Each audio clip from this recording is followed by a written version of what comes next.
Hi all, let's have a look at another fascinating game from the Norway tournaments. Levon Aronian in round 4 playing against Magnus Carlsen. D4, we see D5 from Magnus, C4, Slav, C6, knight F3, knight F6, knight C3, and both sides shut in their queenside bishop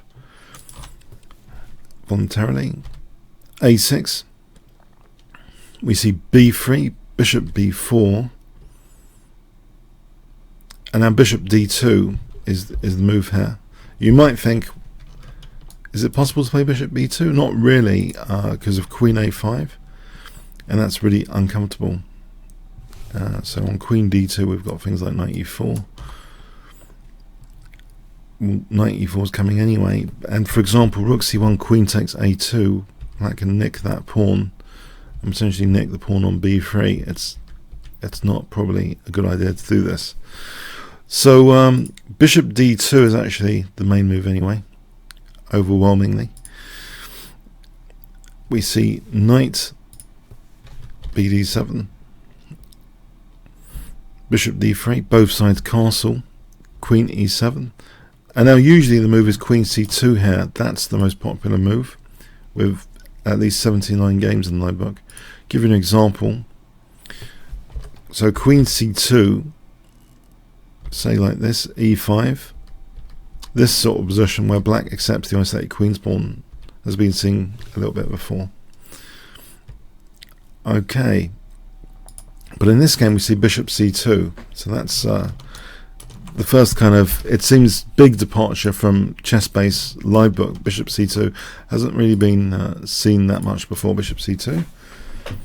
So you might think this is a curious move. What is it about? Okay, the game continues, rook D8. And now, funny enough, the move A3, offering, it seems, the pawn on A3. Can the bishop just go back? If the bishop goes back, yeah, it should be a fairly okay position. There's nothing too explosive going on. Maybe white can play E4 with a small edge potentially, but yeah, you know, it's a small edge.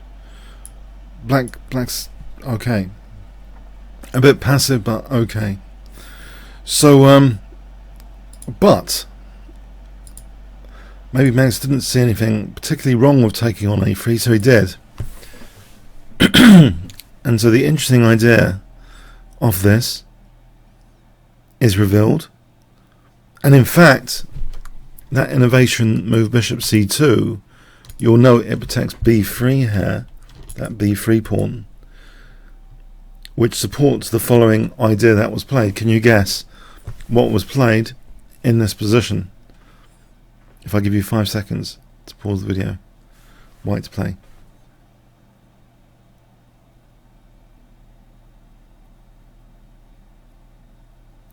Okay, with this bishop C2 innovation move, remember I told you queen C2 was the main move, but that holds B3 in this position. We have this exchange sack, and it seems as though, okay, so the idea is to kind of potentially trap the queen, C5.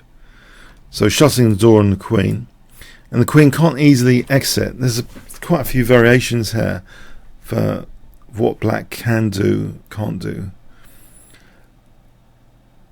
Magnus tried B6. Let's just try and get empathy for this queen placement here.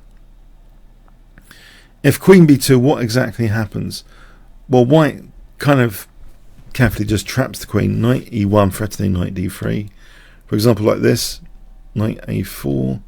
Bishop B4 closing A3 down, with bishop B1 being threatened. And we have a position where this kind of thing might happen, where the queen has to give herself up, maybe gets 2 pieces, but white's going to be better. That's just one line. Interesting line with queen B2. Another one, let's see what, this is just to show what white's actually potentially threatening. Knight B1, bishop B4 shutting down A3, threatening knight C3. Now this threatens knight a4. It's a slow queen trap, basically. It's a slow digestion of the queen. Yeah, basically, the queen's just being digested. It's trapped. She's trapped. Yeah, and just being digested. These I've just given token moves there. Now let's see if the queen tries to flee with queen a5. Then actually knight takes d5, and it's unfortunate the rook's on d8 here.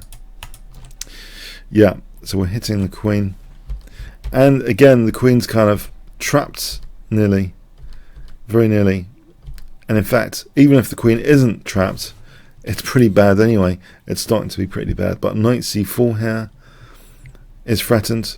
So say b5 to stop that. It just is a bad position now. And the queen's still getting trapped. You know, rook a1 threatened. This one is possible because of the check. So the queen ends up getting trapped there. So that's queen a5. It's fascinating. Just to get some empathy here. b5. Let's go with b5, knight e1. With the idea of knight b1. a5, queen b1. With the idea of bishop c1. And yeah, say this kind of position, we have a way of trapping the queen quite concretely, where white would be slightly better. Yeah, so b5, you know, might be technically one of the better tries here. There's even other moves. e5. Okay, knight b1. Pardon me, queen a2. Bishop e4, shutting down the queen again. This position might still be quite favourable for white, because that queen is really just getting harassed all the time by all the pieces here. This one threatens now knight c3. So this position, yeah, it gets a bit tactical, but white's threatening knight c3 here, so it's ending up to be pretty unpleasant. Say like this, and then knight c4 trapping the queen again. So all the pieces seem to be conspiring to trap the queen in these variations, in a nutshell.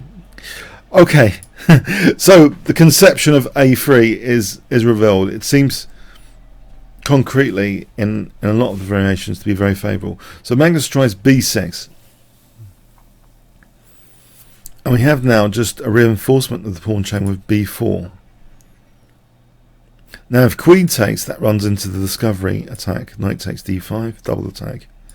So here, check. This position is going to be favourable for white, where the queen's still getting harassed. White's built up a passed pawn here. White's clearly better, and still is going to be potentially trapping the queen nearly with things like g3 and f3. Well, or running the queen around still. So white's still better there. So queen takes b4 wasn't tried. Knight e4 was tried. Now this does weaken h7. After knight takes e4, yeah, some relief that the queen doesn't seem to be, there's no conspiracy to trap the queen immediately, but there's stuff going on here. And in fact, you might think, well, why give up c6? For example, rook b8 was played. What if black tried to defend c6 here? Let's just say that. I think queen b1 looks okay here, looking at h7. And if here, say bishop c2, and again, actually the queen's kind of not going anywhere, and just to appreciate some of the dangers, yeah, this just is an unpleasant position. Okay, so actually we see black Magnus trying to just get some piece activity, offering c6. But guess what white plays now? If I'll give you 5 seconds starting from now to pause the video.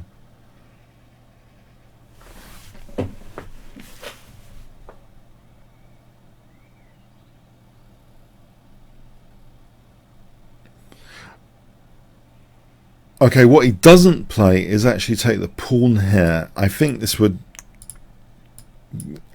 be what Magnus wanted, to try and get counterplay, and maybe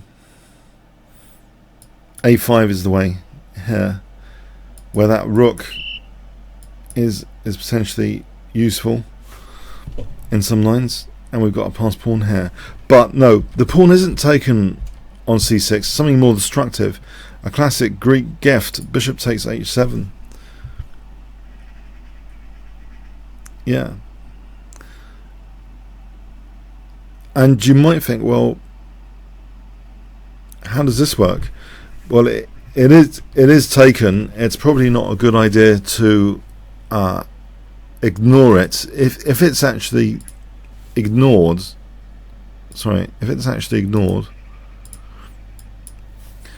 knight g5 is, for example, threatening queen h5, and if g6, we can win the rook there, and it's nasty. So if king f8 here, and it's just very nice for white actually. There might even be bishop c3 and rook a1 if white was given two moves. But this is unpleasant for black, this position. With the king on f8, in fact, c5 is vulnerable. So that shows that even if it's ignored, white's having a great time here. There's all sorts of ideas. Okay, so actually it's taken, and we have the check. Now the king stepped back to g8. If the king goes to g6, queen g4 threatens knight takes e6 check. And if f5 forcing move, queen g3 looks at b8, but it's protected at the moment. But we see that basically it's just to keep this major threat, knight takes e6. And if king f6, white here has stunning resource. Can you see, if I give you 5 seconds to pause the video, what would you play here? Which makes this Greek gift, even though white's a rook down there. Yeah, white is a rook down. Yeah, this is a bit like a morphic game we might have gone through a few days back with a stunning tactic in post-mortem. But yeah, this is potentially what might have happened here. There's a stunning resource, which is a kind of line opening, d5, or creating a killer pass pawn, either. if C takes, then c6 with c7 in mind, and this is really unfortunate. Yeah, it's difficult to see what black is doing here. So he goes here out of the way of c7. Maybe even stronger than that. I mean, that's strong. Knight f3 might even be stronger, with ideas like to take the rook, or even to come here. So this is really unpleasant for black. Look at the congestion. Black's actually losing material now, a lot of material back. Yeah, with interest for white, big interest for white, huge. So d5 is quite crushing that way, and if e takes, it's quite crushing this way, with the check, giving up the knight, check. And funny enough, in this position, awkwardly, after queen f4, this battery is a killer battery, and black can't defend against the mate. Again, she keeps giving up queen, actually. Queen e3 or queen g3, that's how desperate that is. So the Greek gift seems to work with king g6 quite well, with queen g4. Yeah, amazing. Yeah, it does work. I don't know what else. If you might think, well, let's try knight f6, queen g3. So we're still threatening knight e6. If knight h5, just queen takes b8. It's funny that, yeah, this diagonal is also handy. Can take time out to do this. And now there's things like b7 and queen c7. So it's pretty destructive on both sides of the board. This is the interesting thing about this game. There's things simultaneously happening on both sides of the board. Black's having to juggle the king side and queen side here issues. So anyway, the king goes back.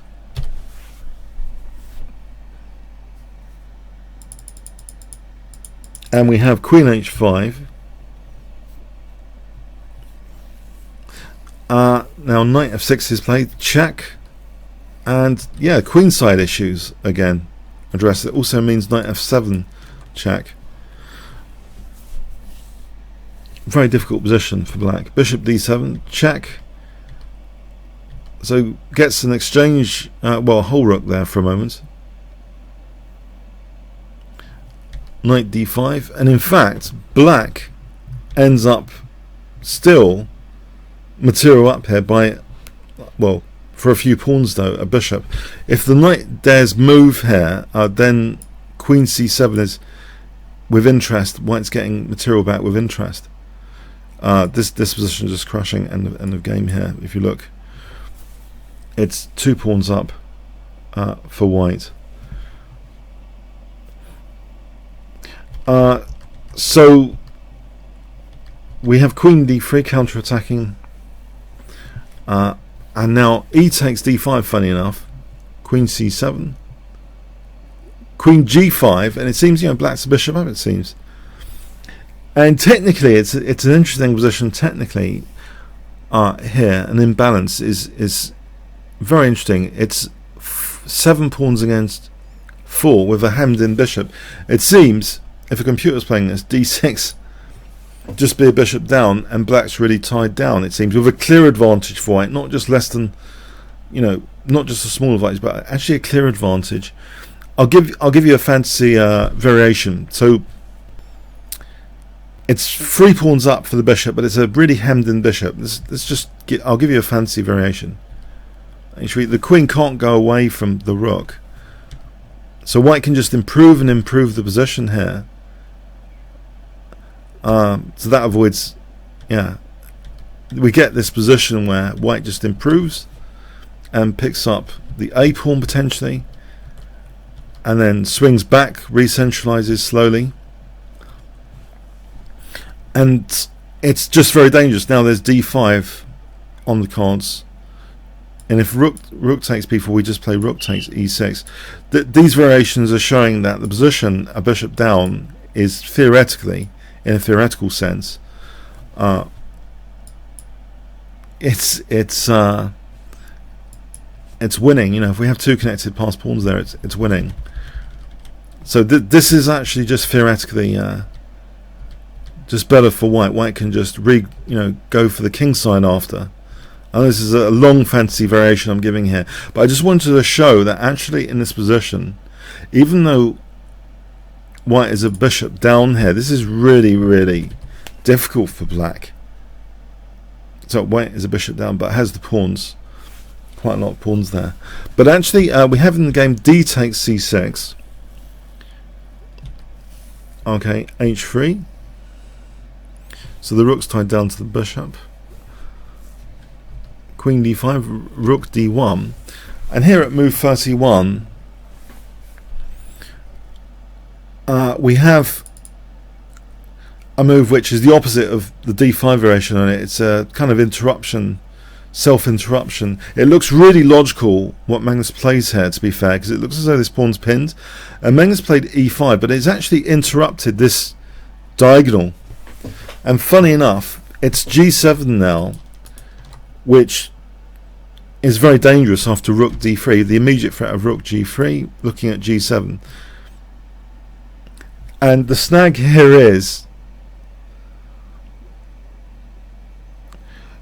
well, there's a few problems here. Black played e takes d4, following up, trying to exploit the pin. Now, if he wants to address rook g3 in advance,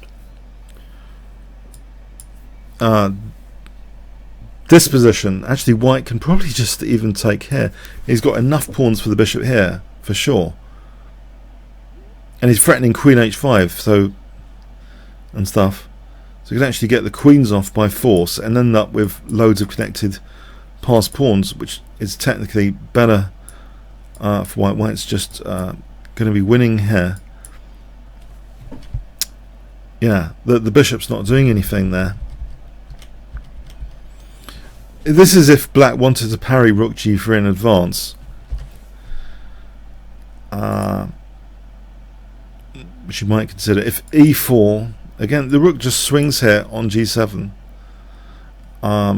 If takes, because e4 did reopen that line, but here white's still better. Rook takes to win d8, and again this scenario with the pawns against the bishop is also very, very good for white. This scenario, it's too many pawns, basically. Ultimately, it's too many pawns for the bishop to handle. King's going to come in. We've got pass pawns over here as well, over here. So basically, yeah, it's a tricky position. E takes d4 is played. Maybe Magnus thought that the immediate rook g3 would be played. Now, if the immediate rook g3, then rook g8 here, and black's still looking forward to his passed pawn. And for example, if queen e7, which is looking really nasty threat of queen h4, then just in time queen takes c6 with the idea of queen h6, and this position, actually, funny enough, might be equal, just about balanced technically. But in this position, instead of rook g3, yeah, I think Levon touched on the absolute perfect move in this position.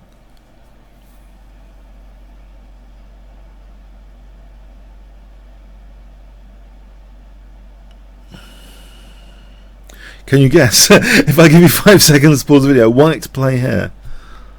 I've given you a clue, it's not rook g3.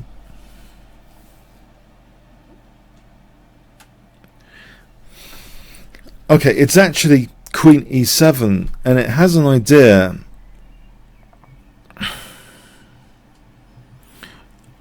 of, well, rook g3 is coming up. Potentially, but this move order is significantly different. Bishop f5 was played here. If rook g8 here, then check. You see that there's no time, there's no queen h6 or anything. The king's just exposed. Then rook takes d4. This is very, very good for white. This position where d4 drops. The pawns are just better than the bishop here again. Yeah, the extra bishop is not that helpful. Ultimately, white is driving black back and removing counterplay here. He's got so many pawns. It just ends up with a big winning advantage for white, basically. So yeah, rook g8. We have this check and taking on d4.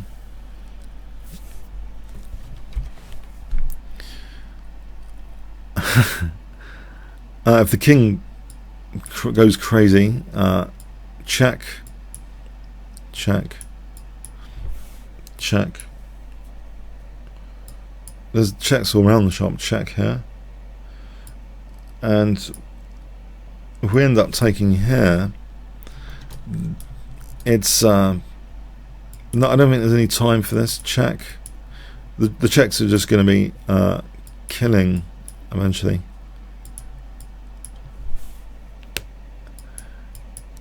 Yeah, so it's very, very tricky. What does one do after this queen e7? It reserves that as the threat, but also introduces queen h4 immediately. What does black do? So bishop f5 was tried, but now rook g3 threatening mate. And there's not too many options to defend g7. It was fended off with bishop g6, but now check here.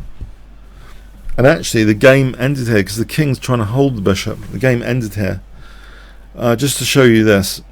So if king g8, Magnus resigned here. If king g8, rook takes g6, and there's no time to queen this pawn because of queen f6 threatening mate, keeping an eye on d8.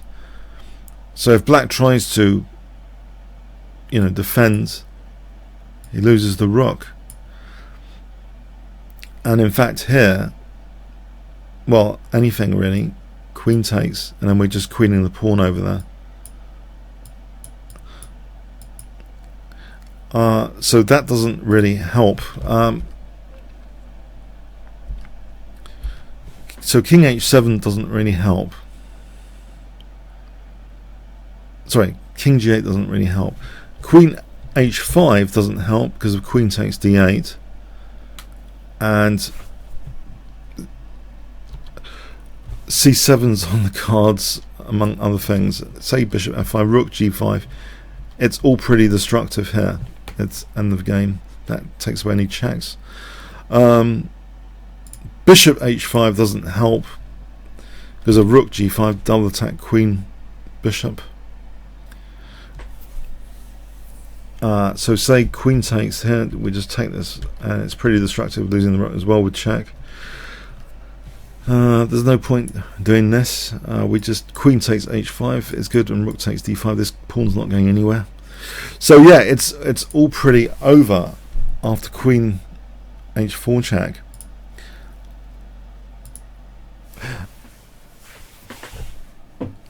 It's actually a really, really complicated game. The early queen trap, then the Greek gift, and all the ramifications of the Greek gift, working on the king side or the queen side, or the black king getting mated, and then later the imbalance of the pawns against the bishop. It's a phenomenal game in the variations, and it seems technically white could have been absolutely winning against anything technically with d6, even if he just played d6. What he played, there does seem to be a technical defense. If you go very deep in post-mortem here, instead of this interruption, so I'll just point this out, I should have pointed this out, pardon me, rook f8 is the technical defense, so it keeps that line clear.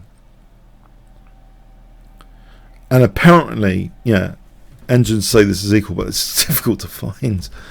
f3 is the move. If we try this rook swing here, it's a different story, actually, because without e5, this is kept open. So say queen e4, we're keeping an eye on d4, which keeps an eye on g7. So any rook g3, we can just take on d4 here, and also looking at f2, and this holds the balance technically. Check, take here, and it doesn't matter even about losing the bishop. There's a perpetual check. So it seems technically the way to hold balance in the game continuation is this rook f8, but it's totally understandable that e5, it looks as though it's not only liberating the bishop, right, it's exploiting the pin. It seems totally logical, but it does seem to suffer a subtle downside of g7 being a bit more vulnerable, because isn't queen d4 defending g7, so it made this rook d3. But the move order is really effective with queen e7 first before rook g3 as well. So anyway, as I mentioned, this is a really, really complicated game to analyse. A great creative achievement for Levon Aronian, who, by the way, was on British TV. There was this amazing programme going around the world, and the third part of it was featuring Levon Aronian in Armenia, and showing how Armenia at the moment has a fantastic kids chess program. It's part of the school curriculum to bring up further, better generations of people who are intellectually, it's like they see chess as an intellectual way of liberating the whole country, actually. So there's a big chess culture both in Armenia and of course in Norway because of Magnus Carlsen. So chess is on TV all the time in Norway. It's a big thing. It's like become a national sport. I'm actually coaching. We see a Norwegian guy who's just saying, he's got the buzz and he wants to everyone wants to improve in Norway to just understand the TV commentaries. I would absolutely love if TV had chess on at the moment. That would be great if chess became on TV. Then more and more people would want to learn it. So both countries are absolutely buzzing with chess culture. Levon Aronian. It started with Tigran Petrosian, so they put a reference to Tigran Petrosian, who was successfully challenging Botvinnik, of course, the one to really take down Botvinnik, long reign. So that tradition in Armenia has been kept up. So Levon Aronian is the top Armenian, and he really has made his country proud with this game, I guess. But it's an amazing clash of not only the best players of the world, but they represent two really active chess-centric countries right now. Okay, comments, questions, likes, shares appreciated. Thanks very much.